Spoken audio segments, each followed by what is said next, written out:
వాళ్ళకి ఎస్ఆర్కి అయితే ఈజీగా ఉంది వెన్నీ కావడానికి ఇప్పటి వరకు అయితే ఈ రోజు వరకు ఇంకా 25 days 30 days టైం ఉన్న వీట అతను గెలవడానికి ఎక్కువ అవకాశాలు చాలా ఉన్నాయి. కుప్పంలో వీట సార్కే ఉంది, చంద్రబాబు నాయుడు గారికి. పిఠాపురం మాత్రం కొంచెం టఫ్ ఉంది మేడం. ఆ పిఠాపురం ఇప్పుడే మనం చెక్ చేయలేం మేడం, ఎందుకంటే అది మనము అక్కడ ఒక 5-6 times సర్వే చేస్తే గానీ ఆ మూడ్స్ తెలియదు మేడం. ఎందుకంటే రోజు రోజుకు మారిపోతుంటది. అంటే వీళ్ళు చేసే ప్రచారం బట్టి, వీళ్ళు ఇచ్చే కమ్యూనిటీ బట్టి, వీళ్ళు ఇచ్చే మేనిఫెస్టో బట్టి పబ్లిక్ అనేది ఇంకా స్టిల్ అక్కడ ఇంకా డిసైడ్ కాలేదు మేడం. పర్టికులర్ ఓట్ షేర్ అనేది ఇంకా ప్రజెంట్ అయితే పర్టికులర్ పిఠాపురం మాత్రం టఫ్ ఉంది మేడం. ఓకే, ఇప్పుడు ఏబీపీ సి ఓటర్ లాంటి అనేక సంస్థలు అక్కడ నేషనల్ లో ఇచ్చిన సర్వే సంస్థలు కూటమి అధికారంలోకి వస్తుంది అని ఇచ్చారు. బట్ మీరు ఎలాంటి అథెంటిక్ మెథడాలజీ యూజ్ చేశారు?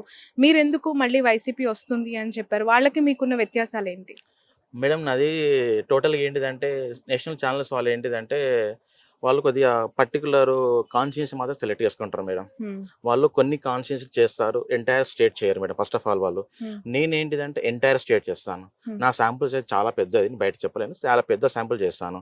అలాగే ఈ నేషనల్ ఛానల్ వాళ్ళు ఏంటిదంటే కొన్ని సెలెక్ట్ చేసినప్పుడు 15-20 అసెంబ్లీస్ తీసుకుంటారు. ఆ 20 అసెంబ్లీస్ని మొత్తం డివైడెడ్ స్టేట్ మొత్తం చేస్తారు అనమాట. వాళ్ళ sample wise 200 per assembly, 150 per assembly, 300 per assembly అలాగే ఉంటుంది. నాది ఏంటిదంటే ఒక కాన్స్టిట్యూన్సీలో నేను 10,000 శాంపుల్ చేస్తాను మేడం. నేను అట్లా చేస్తాను. ఒక కాన్స్టిట్యూన్సీలో ఒక 1000, 2000, 5000 ఇట్లా డిఫరెంట్ కాన్స్టిట్యూన్సీ ఒక అసెంబ్లీని 2-3 times చేయడం, ఇవన్నీ చేస్తూనే ఉంటుంటాం. ఒక స్టేట్ వైజ్ చేయాలంటే మనం ఒక మినిమం ఒక 2 rounds 3 rounds చేస్తే కానీ వెళ్ళాం. ఈవెన్ నేను 2019లో వీట ఆంధ్రప్రదేశ్ స్టేట్ ఎలక్షన్స్కి నేను పని చేశాను, ఎంటైర్ 2 rounds చేశాను. అప్పుడు నేను 125 seats ఇచ్చాను మేడం మన జగన్మోహన్ రెడ్డికి. ఇవన్నీ మీరు చూసుకోవచ్చు, ఇబ్బంది గూగుల్లో ఉంటుంది. కానీ ఎందుకు మరి బీఆర్ఎస్ గెలుస్తుంది అని మీరు ఇచ్చారు సర్వే, అది పూర్తిగా వ్యతిరేకత చూపించింది, అది ఓడిపోయింది కదా అక్కడ. దీన్ని మీరు పదే పదే చాలా మంది కోట్ చేస్తూ ఉన్నారు. అగ్రి మేడం, నేను ఒప్పుకుంటాను మీ మాట. నేను యాక్చువల్గా ఏంటిదంటే మేడం, నేను 100% నేను ప్రీపోల్ను రిలీజ్ చేయను మేడం. ఫస్ట్ ఆఫ్ ఆల్ నేను యాక్చువల్గా ఏంటంటే ఇప్పుడు ఇంకా 1 month ఉంది కాబట్టి మీతో మాట్లాడుతున్నాను. యాక్చువల్గా నేను అదే నేను 1 week 2 days ఉంటే అసలు మీతో మాట్లాడలేను. ఎందుకంటే నా రిపోర్ట్స్ 99 కాదు 100% సక్సెస్ చేయడానికి ఆస్కారం ఉంటుంది. ఎందుకంటే నా క్లయింట్ కంపల్సరీ నేను ఏదైనా చెప్తాను, ఓడిపోతావు అంటే ఓడిపోతావు, గెలుస్తావు అంటే గెలుస్తావు, అలాంటి పని నేను చేస్తాను. నా క్లయింట్ నన్ను మెచ్చుకోవాలని అసలు పని చేయను ఎప్పుడు. నన్ను అతను నన్ను తిట్టిన పర్లేదు, నాకు పేమెంట్ ఇవ్వకున్న పర్లేదు, కానీ నేను అలా పని చేయను. కాకపోతే ఏంటిదంటే నేను తెలంగాణ ఎలక్షన్స్ అన్నప్పుడు నేను నా రిపోర్ట్ యాక్చువల్గా నేను ఎగ్జిట్ పోల్లో ఇస్తాను. కాకపోతే ఏంటంటే నేను ప్రీ పోల్ 2 days ఎలక్షన్స్ అన్నప్పుడు నేను కాన్స్టిట్యుయెన్సీ వైజ్ ఎవరు గెలుస్తారో, ఎవరు టఫ్ ఉన్నారని ఎవ్రీథింగ్ నేను డీటెయిల్గా ఇచ్చాను మేడం. నా సర్వేను ఒక పెద్ద కంపెనీ, ఇండియా లెవెల్లో పనిచేసే పెద్ద కంపెనీ, ఆల్రెడీ తెలంగాణలో ఒక పార్టీకి పనిచేస్తున్న కంపెనీ కంపేర్ చేశారు వాళ్ళ నా సర్వే వాళ్ళ సర్వే కంపేర్ చేసి ఎక్కడైతే టఫ్ ఉన్నదో అక్కడ వాళ్ళు ఫుల్ పేజ్ గా పనిచేసిండ్రు. ఎవరైతే గెలుస్తాం అనుకున్నారు బీఆర్ఎస్ వాళ్ళు అంతా సైలెన్స్ గా ఉన్నారు. వాళ్ళు అపోజిషన్ వాళ్ళు అంతా వాళ్ళు మంచిగా పని చేసుకొని ఆ 2 days లో మొత్తం మారిపోయింది మేడం. ఎక్కడైతే నేను ఒక 25 ఇస్తాను సీట్స్, అవి టఫ్ ఉన్నాయని, నా సర్వే వాళ్ళ సర్వే సేమ్ కంపేర్ చేసుకుంటే నా సర్వేకి వాళ్ళ సర్వే పర్ఫెక్ట్ ఉంది. నాకు వచ్చింది రిపోర్ట్ కాబట్టి చెప్తున్నాను. వాళ్ళు బీఆర్ఎస్ వాళ్ళు ఏమో గెలుస్తామన్న కాన్ఫిడెన్స్ లో వీళ్ళకుండే ఓవర్ కాన్ఫిడెన్స్, వాళ్ళకేమో కంపల్సరీ గెలవము నాకన్నా చెప్తే కరెక్ట్ గా ఉంటుంది అని చెప్పి కాన్ఫిడెన్స్ తోటి వాళ్ళు మంచిగా పని చేసుకున్నారు. ఈవెన్ ఎలక్షన్ డే వరకు కూడా పని చేసుకున్నారు. దానివల్ల నా సర్వే కొద్దిగా అక్కడిక్కడ వేయడానికి కారణం పెట్టి అది మేడం 100%. ఈవెన్ అంత టఫ్ 2019లో నేను అంత సీట్లు ఇచ్చాను వైసీపీకి, నేను యాక్చువల్గా 45 ఇచ్చాను టీడీపీకి, జనసేనకి నేను ఇచ్చిన 0. 2019 మీరు రికార్డు చూసుకోవచ్చు, 0 ఒక్కటి వీడియోలే. నేను నన్ను చూసి చాలా మంది కంపెనీస్ ఏంటి 7-8 జనసేన వస్తాయి అన్న వాళ్ళు వీట నా రిపోర్ట్ వచ్చినాక లాస్ట్ మినిట్ లో 0-2, 0-3 వచ్చారు. నేను ఫస్ట్ డే నుంచే నేను 0 మీదనే ఉన్నా. ఆ పర్సన్ గెలిచిన పర్సన్ వీట 200 ఓటుతో గెలిచిండు. ఇప్పుడు 21 మంది అభ్యర్థుల్లో జనసేన ఎన్ని గెలిచే అవకాశం ఉందంటారు? ఒక figure. Janasena BJP 2 alliance madam, అవి చూసుకున్న వీట 4 to 5 మాక్సిమం మేడం. నేను అసెంబ్లీ పేరు చెప్పలేను నేను, ఓకేనా? ఎందుకంటే చెప్పడం వల్ల నాకు ప్రాబ్లం అవుతుంది, వాళ్ళు పని చేసుకుంటున్నారు. జగన్మోహన్ రెడ్డి ఎంత మెజారిటీతో గెలిచే అవకాశం ఉందంటారు? మేడం 90,000 పైన వస్తుంది, తగ్గదా కాదు. ఎందుకంటే మేము అక్కడ టీడీపీ అలయన్స్ అనేది ఇప్పుడు ఇంత ముందు కొద్దిగా ఉండే మేడం. యాక్చువల్గా ఇంత ముందు టీడీపీ ఒక 2 సీట్లు కొద్దిగా ఎడ్జ్ వచ్చింది, కానీ ఇప్పుడు అలా లేదు. ఇప్పుడు అనేది మొత్తం అక్కడ ఉన్న 10కి 9 మొత్తం కంపల్సరీ మొత్తం గెలిచేస్తుంది. ఒకటి వీట అక్కడ వాళ్ళు ఓడిపెట్టలేదు మేడం మొత్తం ఓవరాల్ గా. ఇప్పుడు ఈవెన్ ఇక్కడ నెల్లూరులో పనిచేస్తున్నాను నేను. నెల్లూరులో ఇది ఒక 1 month బ్యాక్ ఒక టీడీపీ ఎడ్జిలా అన్న ఫీలింగ్ ఉండే మేడం. యాక్చువల్ గా అంటే ఇక్కడ వచ్చే select of candidates important madam. ఏదన్నా కాన్స్టిట్యుయెన్సీ గెలవాలి అంటే అక్కడ క్యాండిడేట్ సెలెక్షన్, అండ్ ఎవరైతే ఎంపీ క్యాండిడేట్ కానీ ఎమ్మెల్యే క్యాండిడేట్ కానీ వాళ్ళకి సెలక్షన్ ఆఫ్ క్యాండిడేట్ కరెక్ట్ గా ఇచ్చారు కాబట్టి కొన్ని సీట్లు ఓడిపోయే సీట్లు వీట వైసీపీ అనేది గెలవడానికి అవకాశం ఎక్కువ వచ్చేసింది మేడం. మెయిన్లీ ఇది ఒకటి పర్సెంటేజ్ వీట మేడం టోటల్ ఓవరాల్ చూసుకుంటే పర్సెంటేజ్ అనేది 47-48 ఉన్న ఓట్ షేర్ అనేది ఇప్పుడు 50కి వచ్చేసింది, 50కి వచ్చింది నియర్లీ.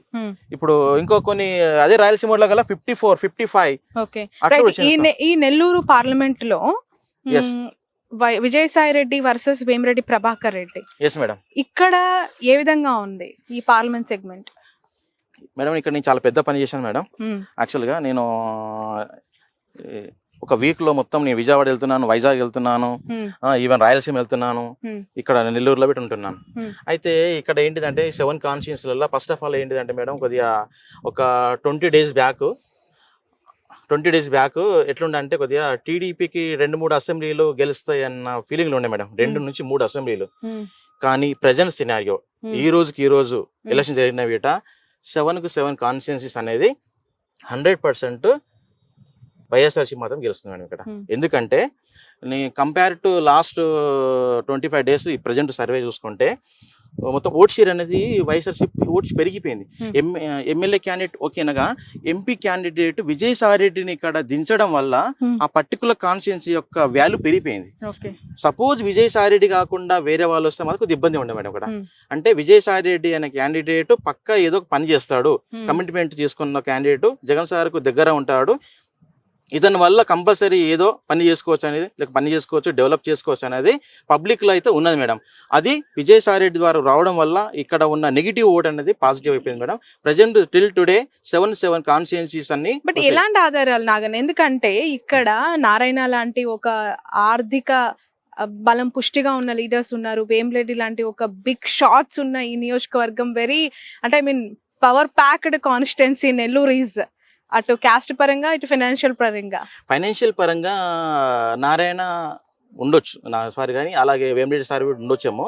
కానీ గ్రౌండ్ లేపటి ఏమొస్తుందంటే గ్రౌండ్ లెవెల్ ఏమొచ్చిందంటే madam candidates main madam Vemireddy Prabhakar రెడ్డియా లేకుంటే వైఎస్ఆర్సీపీ మనకు సాయిరెడ్డి గారు అన్నప్పుడు సాయిరెడ్డికి ఇస్తుంది. ఎందుకంటే ఎక్కువగా ఎవరు మాట్లాడతారు, ఎవరితో డిస్కషన్ ఉంటుంది, ఎవరితో అయితే డెవలప్ చేస్తారు, ఎవరైతే మాట్లాడతారు అనేది చేసుకుంటారు. కాబట్టి మనకి ఏంటిదంటే కొద్దిగా టౌన్ లో హెడ్ క్వార్టర్స్ ఉంది కదా మేడం, ఆ హెడ్ క్వార్టర్స్ లో అనేది కొద్దిగా పర్సెంటేజ్ అనేది కొద్దిగా అలయన్స్ అలాంటి ఓట్ షేర్ ఉంది. కానీ అలయన్స్ కన్నా రూరల్ కిరీటాల కల్లా మొత్తం 1 సైడ్ 70%, 60% అనే రేషియోలో వచ్చేసింది madam. Mainly city head quarter అన్నప్పుడు కొద్దిగా చదువుకున్న వాళ్ళు వీళ్ళు ఉంటారు కాబట్టి వాళ్ళ యొక్క మైండ్ సెట్ అనేది కొద్దిగా వేరేగా ఉంటుంది. ఎండ్ ఆఫ్ ది డే మాత్రం ఇంకా 25 డేస్ టైం అనేది ఎంత మంచిగా ప్రచారం చేసుకున్నా, ఎంత ఇంప్రూవ్మెంట్ చేసుకున్నా ఓట్ షేర్ని ఇంకా టైం ఉంది కాబట్టి ఇంప్రూవ్మెంట్ చేసుకోవచ్చు. ఎండ్ ఆఫ్ ది డే ఇప్పుడు ఆల్రెడీ టీడీపీ మేనిఫెస్టో ఇచ్చారు వాళ్ళు, గ్యారంటీస్ అనేది కంపేర్ చేస్తున్నారు కదా, తెలంగాణ గవర్నమెంట్ ఏంటిది, ఆంధ్రప్రదేశ్ గవర్నమెంట్ ఏంటిది, లేకుంటే ఎవరు చేయాలో చేస్తారు. ఆల్రెడీ జగన్మోహన్ రెడ్డి ఇంతమంది సీఎం కాబట్టి అతను మళ్ళీ ఇస్తే కమిట్మెంట్ కరెక్ట్గా అవుతుందా లేదా అనేదాన్ని వీట చూసుకొని ఓటేసారు చాలా ఉన్నారు మేడం, వెయిటింగ్ ఇస్తున్నారు చాలా మంది. అదొకటి. సో కమిట్మెంట్ అనేది వచ్చే యొక్క మేనిఫెస్టో బట్టి వీట ఓట్ షేర్ ఇంకా పెరగవచ్చు మేడం వైసీపీది. రైట్. ఇప్పుడు ఓవరాల్ గా ఒక ఫిగర్ ఏంటి మీరు ఇచ్చేది స్టేట్ లో కూటమికి వైసీపీకి? పక్కా మోర్ దెన్ 8% ఉన్న అసెంబ్లీ కాన్స్టిట్యున్సీలు అయితే 103 ఉన్నాయి మేడం, 103 ఉన్నాయి. ఒక 20 నుంచి 25 వరకు మాత్రం అవి 2%, 3%, 4% అలా ఉన్నాయి. అందులో ఇట మళ్ళా ఎడ్జి 20 సీట్స్ వరకు ఎడ్జి వైఎస్ఆర్సీపీ ఉన్నాయి. నేనేమనుకుంటున్నా అంటే ఆ 20 మనం ఇప్పుడేమన్నా అనౌన్స్ చేసినాం అనుకోండి పేర్లు, అంటే నేను ఎవరికి చెప్పలేను, ఎందుకంటే వీళ్ళు సైలెన్స్ అయిపోతారు, వీళ్ళు మన సర్వే వీటే రాంగ్ రావచ్చు. అందుకు నేను సైలెన్స్ ఉంటాను. ఇంకా నేను మళ్ళీ పని చేస్తున్నా కాబట్టి ఇంకో రిపోర్ట్ రిలీజ్ చేస్తాను నేను. ఓవరాల్ గా ఇప్పుడు మీరు ఆఫ్టర్ జగన్మోహన్ రెడ్డి రాయలసీమ యాత్ర, ఇటు మన గుంటూరు ఈ కృష్ణా డిస్ట్రిక్ట్స్ యాత్ర తర్వాత చూసిన శాంపిల్స్ కలెక్షన్ బట్టి 103 ఇస్తున్నారు. Yes madam. ఇప్పుడు ఇంకోటి ఏంటిదంటే నామినేషన్ తర్వాత ఇంకో సర్వే చేయాలి. After nomination survey is correct వస్తుంది. ఇంకా ఎంత సీట్లు పెరుగుతాయి, తగ్గుతాయి, పెరుగుతాయి అనేది ఈ నామినేషన్. కాబట్టి ఇంకా మేనిఫెస్టో ఇస్ ఇంపార్టెంట్. ఇంకా మేనిఫెస్టో వైఎస్ఆర్ మేనిఫెస్టో ఇవ్వలేదు, ఇంకా మేనిఫెస్టో ఇచ్చారనుకోండి వాళ్ళ యొక్క అప్పుడు ఆలోచన పబ్లిక్ ఒక 3 చేంజ్ కావచ్చు, కమిట్మెంట్ ఇస్తారా ఇవ్వరా అనేది ఒక మెసేజ్ వెళ్తుంది మేడం. రైట్. నిన్న ఫైనల్ క్వశ్చన్ ఇది, వివేక మర్డర్ ఇష్యూ ఎక్కడా లేవనెత్తొద్దు అని చెప్పి వీళ్ళకు గైడ్ లైన్స్ ఇవ్వడం జరిగింది కదా, ఈసీ ఆదేశాలు జారీ ఎస్ చేసింది. మేడం. షర్మిల, బాబు, పవన్, లోకేష్, ఎస్ మేడం. ఈ ఎఫెక్ట్ ఎంతవరకు ఉండొచ్చు? అక్కడ షర్మిల గారికి ఎంత గెలుపు అవకాశం ఉంది? మేడం షర్మిల మేడం గెలవదు, నేను చెప్తున్నా కదా, గెలవదు మేడం, 100% గెలవదు. నేను ఆల్రెడీ సర్వే చేసిన, అక్కడ అయిపోయింది ఆల్రెడీ. మాకు 1.5 అట్లా 2% అట్లా వస్తున్నాయి ఓట్ షేర్స్.